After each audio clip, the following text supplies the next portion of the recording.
Hey, what's up guys? Welcome back to the channel. Welcome back to another video. If you're stopping by the channel for the first time, please consider subscribing to my channel. And while you're at it, smash that thumbs up button for me. I really would appreciate it.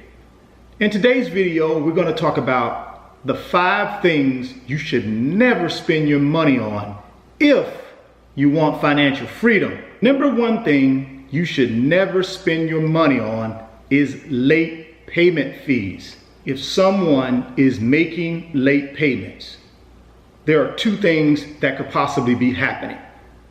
Either they don't have the money to make the payment, or they just simply didn't prioritize that particular payment and the money's sitting in their account and they just forgot to pay it.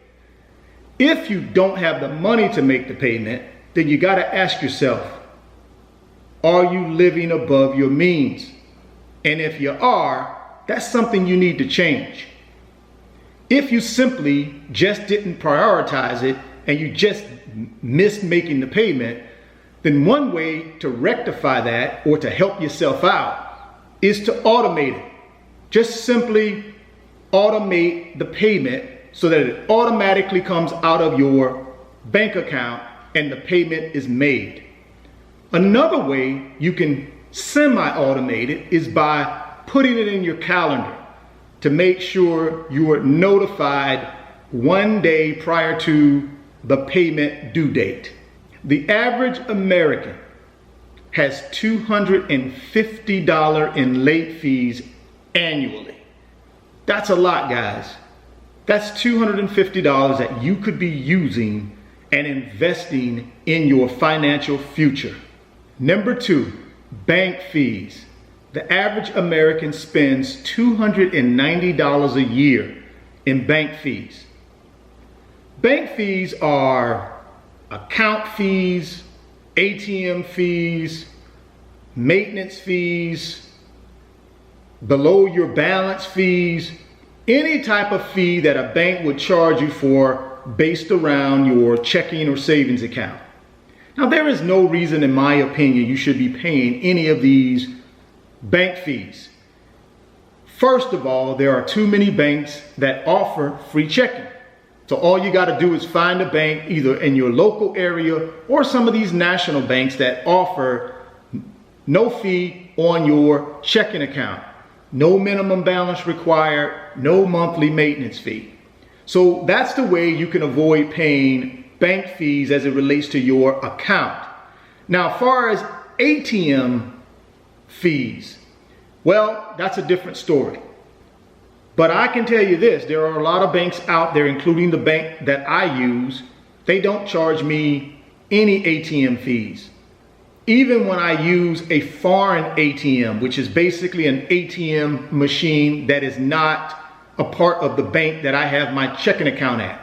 So if I have a checking account at Bank of America and I go use a Chase ATM machine, my Bank of America account is refunded for that Chase ATM transaction fee.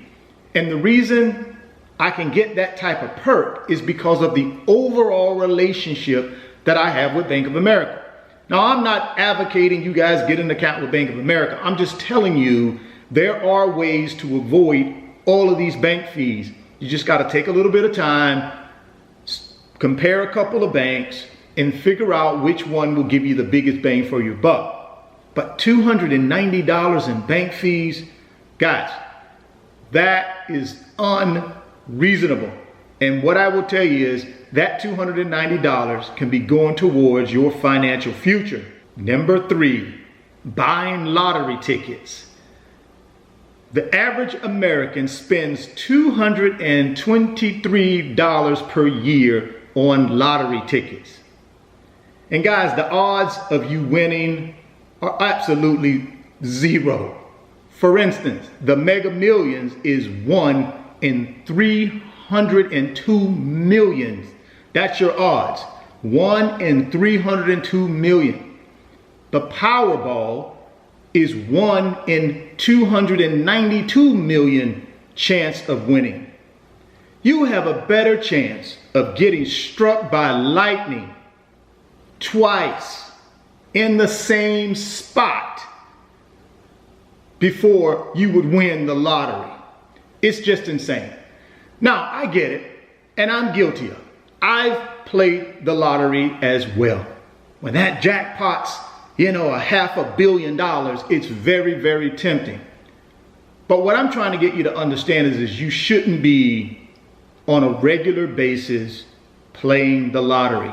You could take that $223 per year and you could be investing it in your financial future. The odds of you winning, guys, like I said, is close to zero. So why not change that behavior and start thinking about your long-term future? Take that money and start putting it in an index fund that tracks the S&P 500. You could also be saving that money to invest in real estate that will increase your net worth over time, provide your cash flow. The fourth thing you should never spend your money on is credit card interest. The average American spends $885 a year in credit card interest, which again, guys, that is a lot of money. Now, I know some of us use credit cards to live on. Again, that's a function of you living above your means. You gotta sit down and figure out how to live on less than what you make. That's the key. Live on less than what you make.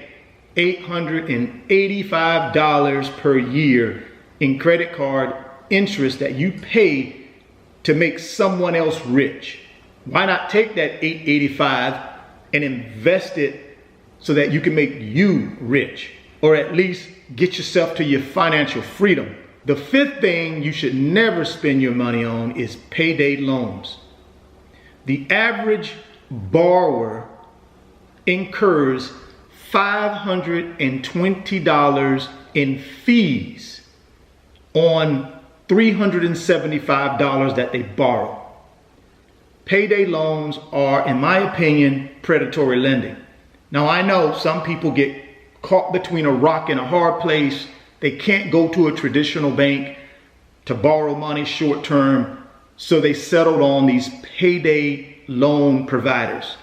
The problem with that is, depending upon what state you live in, your fee per 100 borrowed can be from $10 to $100, which is just massive fees, guys. You have to change your behavior with money if you want to have financial freedom at some point in the future.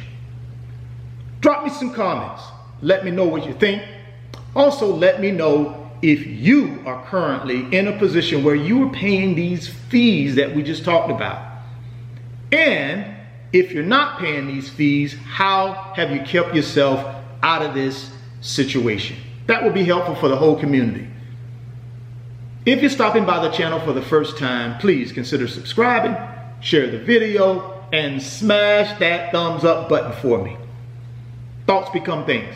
If you can see it in your mind, you can hold it in your hands. Keep chasing your greatness. Never stop believing in yourself. And I'll catch you on the next video. Peace. If you want up to 12 free stocks, Webull is going to give you up to 12 free stocks when you open a new Webull brokerage account. Put at least 1 penny in that account. They're going to give you up to 12 free stocks valued up to $30,600. So after the video, I want you guys to go down to the description box of the video. Click on that Webull link, open up your new account, go get that free stock, go get that free money. Today's video is sponsored by my company, RF Financial Consulting. And in my company, I work with individuals just like you through financial mentoring and coaching sessions. And in those 1-hour sessions, we talk about strategies to help you get to your financial freedom, whether it be through real estate investing, stock market investing, creating additional streams of income, credit card arbitrage, or starting and growing a business. If that's something that you might be interested in, there's an email address in the description box of the video. Send me an email and let's discuss if I'm the right fit for you.